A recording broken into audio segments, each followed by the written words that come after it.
viewers, I'm Duck Wilson and welcome to the 2020 Brit from Oz Christmas special, where, unlike previous years where I've made a music video or some rather odd spiel promoting some films that 1 year on I still haven't released, this year I shall instead be putting together this, the 2015 limited edition 40138 Lego Christmas Train.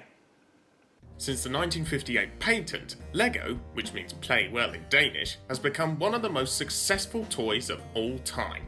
Over 600 billion parts have been produced, and in 2015, Lego even usurped Ferrari as the world's most powerful brand. As such, in most households which feature a child among the inhabitants, Lego sets have for many years been a staple of what can be found under the tree on the 25th. This set contains over 150 parts, and it's my job to put them together. Let's begin with the engine. I have always liked Lego from when I was quite small. It's a system which, if you have enough of the right bits, you can more or less build anything you like, as long as it doesn't have too many curves in it, of course. It's also got quite a lot of potential, this locking system that Lego employs. There's a possibility, which has of course been proven by James May, who has inspired this video, that you could build an entire full-size house, complete with furniture and all the things to make it homely, out of Lego.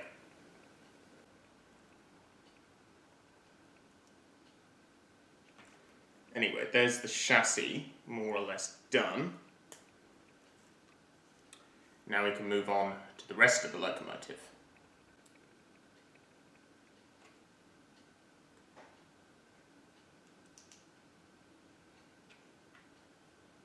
Trains have always been an interesting part of the Lego catalogue, both for me and for other people who enjoy this. They've been around almost as long as Lego itself, actually.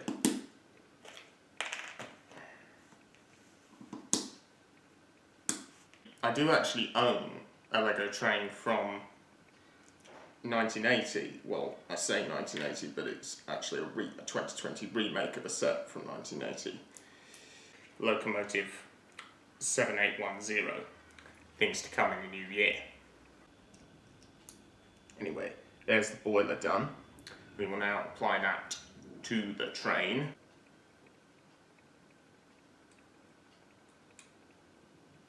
Seeing already, that's starting to look much more train-like. Of course, it's not quite finished yet.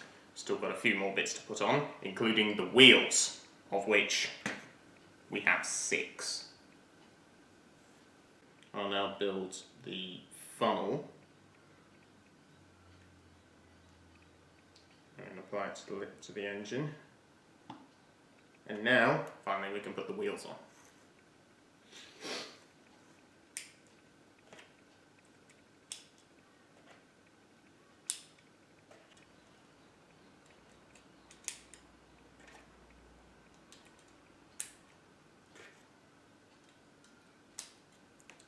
There we are.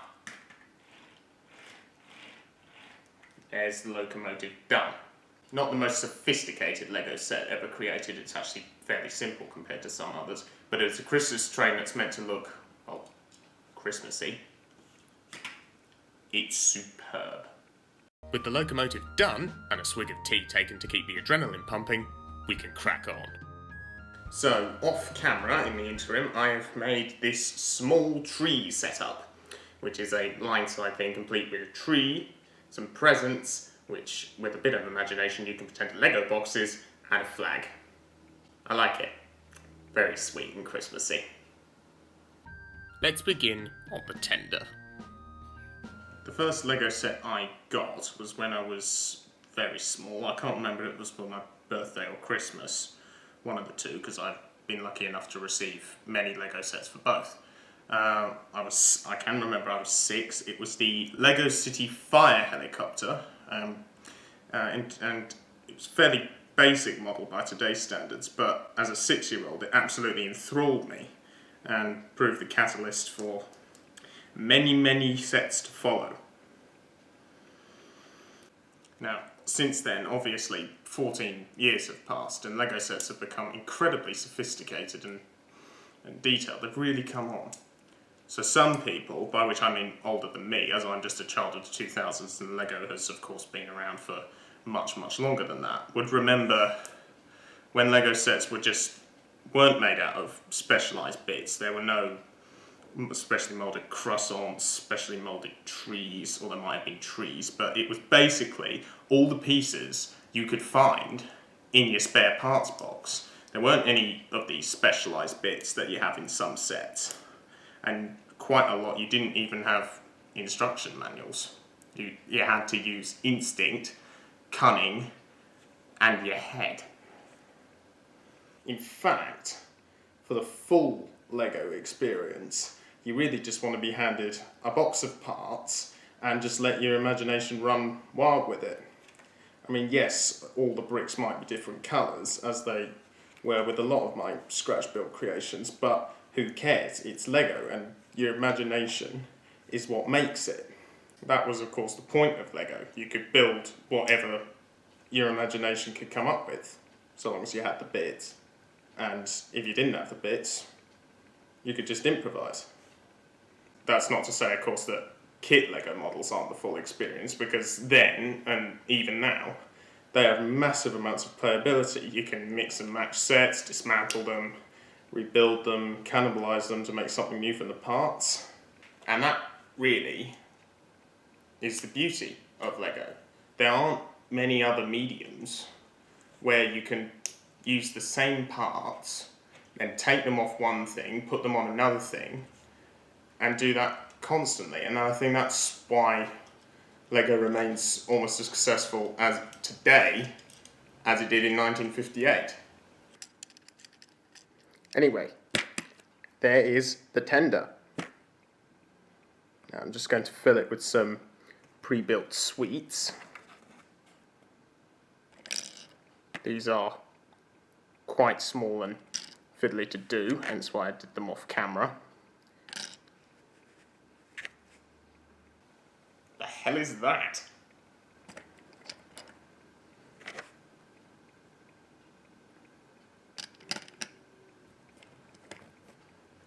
Didn't know you could run a train off candy canes and sweets, but it is Lego and it's the imagination that fuels it, so in this universe, it could probably run off croissants. Fantastic, we've used all the bits.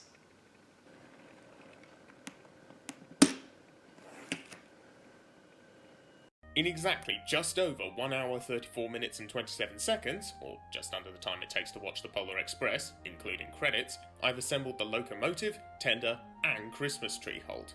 There's one more piece to build, the brake van, or caboose if you're American. Now, of course, for a Christmas train, you could just have the locomotive and tender, but it isn't a train until it has something to pull, which is why we need the brake van, or caboose. I'm going to go with brake van because that is correct. Otherwise, of course, it is simply a locomotive, not a train. Now, of course, a lot of people get that wrong, perfectly innocently most of the time, but a train is not a train until it is a string of things. That is why the massive lorries that run in the Northern Territory are known as road trains, because they're a string of 2 or 3 trailers attached to a locomotive, which is the lorry itself. Without the trailers, they would, of course, just be a lorry, or a truck, since they're Australian. Time for some more reminiscing of Christmases long-ish ago. The first Lego train I got, I was 6 or 7, it was quite early on in my Lego playing career, was the Lego City passenger train, and that was a fantastic thing. It was remote controlled, you could put the people in it, have them drink tea out of oversized mugs, eat croissants, and basically do everything that would keep a 7-year-old out of his parents' hair for several days, or until the batteries ran out. And at this point, you're probably thinking, what became of that train? How much did I get for it on eBay?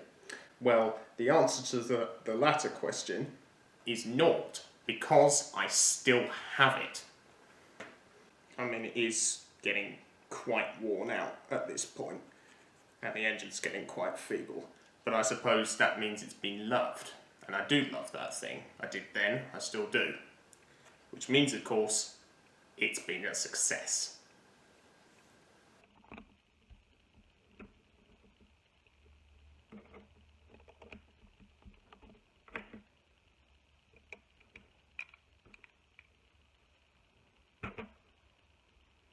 My favourite train that I own, and this will come as a surprise to absolutely nobody, is the Emerald Knight.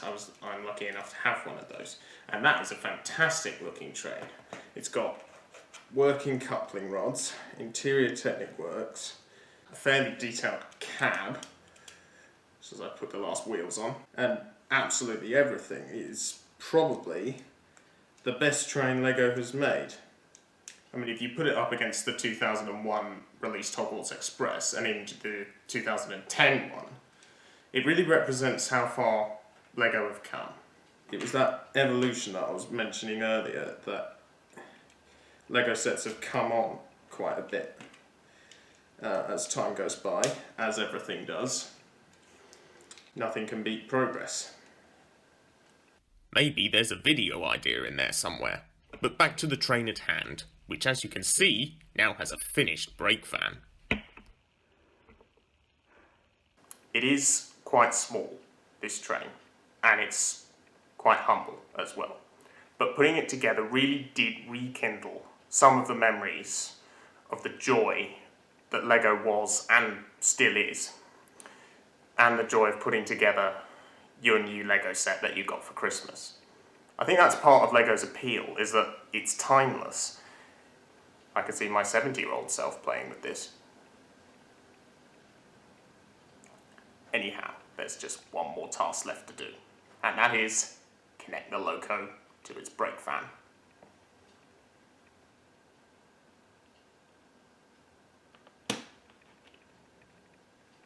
Merry Christmas! I hope you have as much fun assembling your LEGO sets as I did with this one.